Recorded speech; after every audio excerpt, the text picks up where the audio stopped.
जय हिंद। जैसा कि आप लोग देख रहे हैं कि क्लास 12 के मैथ का लगातार वीडियो को लेकर आ रहे हैं और इस वीडियो में ऐसा प्रश्न चुनकर लेकर आए हैं दोस्तों कि केवल आप इसे एक बार देख लेंगे तो इसी में से लगभग आपका 15 से 20 अंक जरूर फंस जाएंगे। तो चलिए दोस्तों, ज्यादा हम देर न करके चलते हैं सीधे आज के टॉपिक पर और आज के टॉपिक को अच्छी तरह से समझते हैं। पहली सवाल दे रखा है कि साइन इनवर्स साइन 7π/4 का मुख्य मान ज्ञात कीजिए। आपके सवाल में एक अंक के एक मुख्य मान की सवाल होगी और उसे हम हल करने के लिए सबसे पहले कोण को चेक करेंगे दोस्तों। तो कोण हमारा 7π/4 दिया है, इसे लिख लेंगे। पाई का मान 180 होता है तो इसे 180 भी लिखेंगे, कटाएंगे तो आपका 45 बार में कट जाएगा, गुणा करेंगे 315 अंश।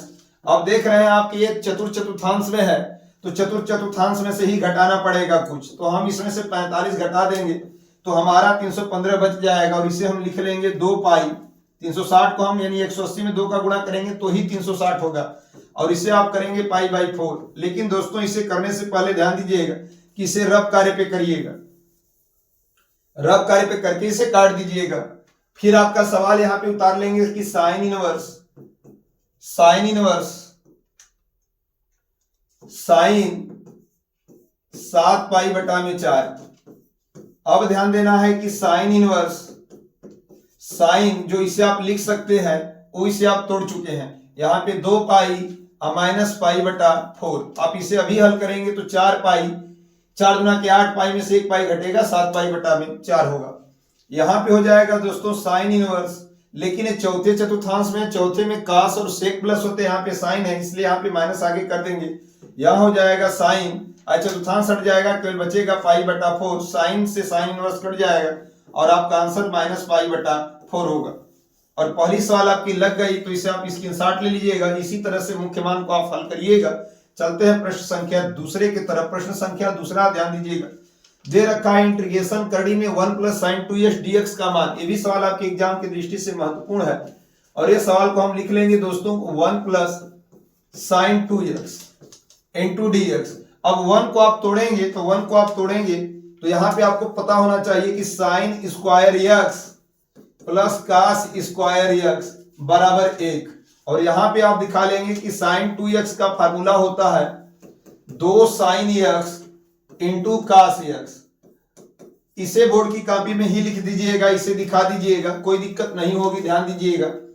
तो आपका हो जाएगा दोस्तों यहाँ पे इंटीग्रेशन और यहाँ पे आप लिखेंगे तो एक की जगह आपका दिया है sin square x plus cos square x, और जबकि sin 2x की जगह पर लिखेंगे 2 sin x into cos x, यहां हो जाएगा dx।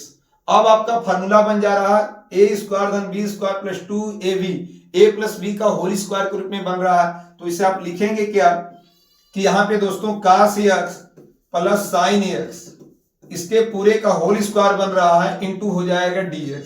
साइन प्लस cos भी आप लिख सकते हैं, कोई दिक्कत नहीं होगी।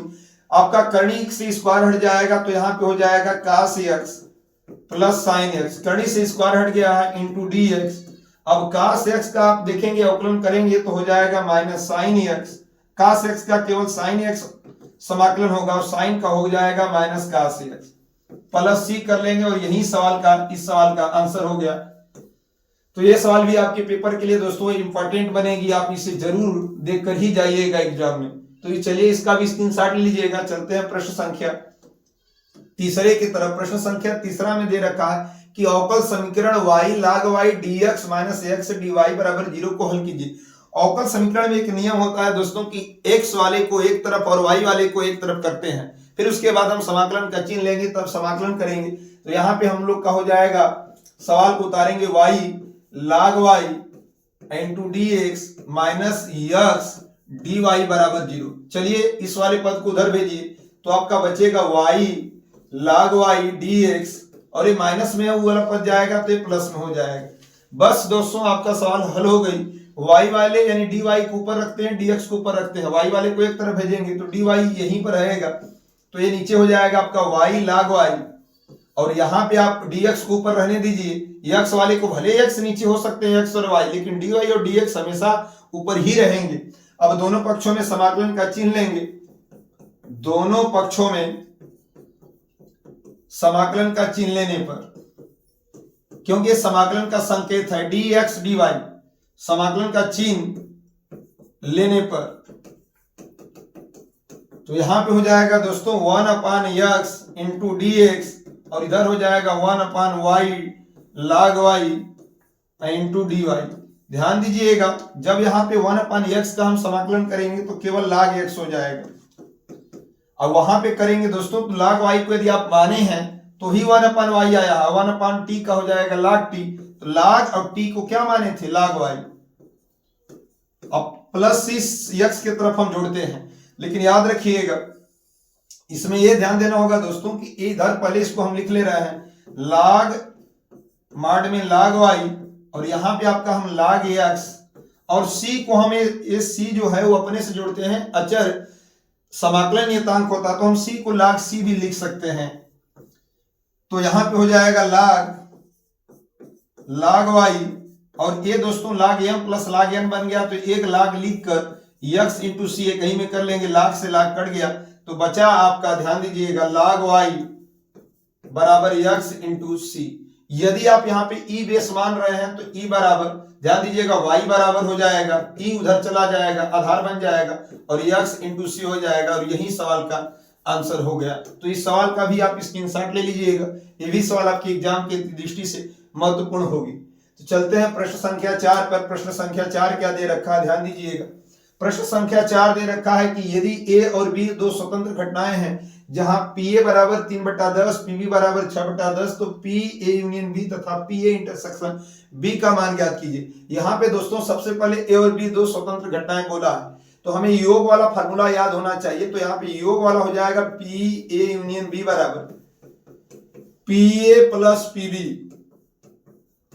Minus pa intersection b।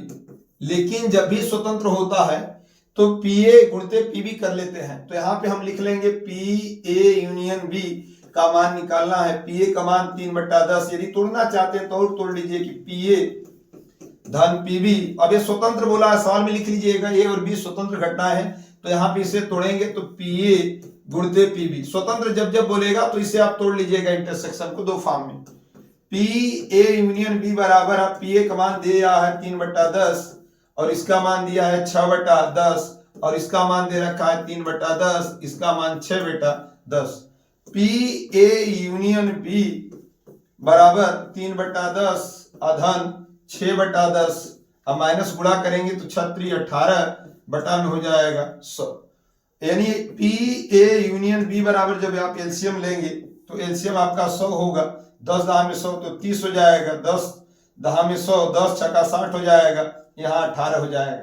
तो pa यूनियन b बराबर आप देख रहे हैं 60 30 90 में से 18 जाएगा 72/100, यानी आप कटाएंगे तो 4 18 और 4 25, यानी इसका मान जो आया है दोस्तों वो हमारा आंसर आ गया pa यूनियन b बराबर 18/25।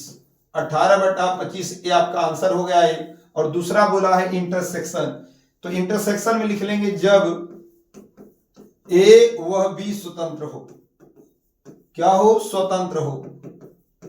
तो स्वतंत्र होगा तो इसके लिए फार्मूला बनेगा pa इंटरसेक्शन b बराबर pa गुणते pb। बस इतना ही करना ही होता है, स्वतंत्र जब भी बोले तब के लिए। और ये फार्मूला आप याद रखिएगा, इसी में मान रखेंगे pa इंटरसेक्शन b बराबर pa का मान आप देख रहे हैं 3/10, pb का मान 6/10, तो pa इंटरसेक्शन b बराबर यहाँ पे हो जाएगा, दूसरे कटाएंगे 2 3 6 2 5 10, 3 लिखे 9/50, और इस सवाल का यहाँ पे आंसर हो गया और उस सवाल का वहां पे आंसर हो गया। तो यूनियन और इंटरसेक्शन इस तरह से निकल गया। तो चलिए दोस्तों इसका स्क्रीनशॉट ले लीजिएगा। चलते हैं प्रश्न संख्या 5 की तरफ।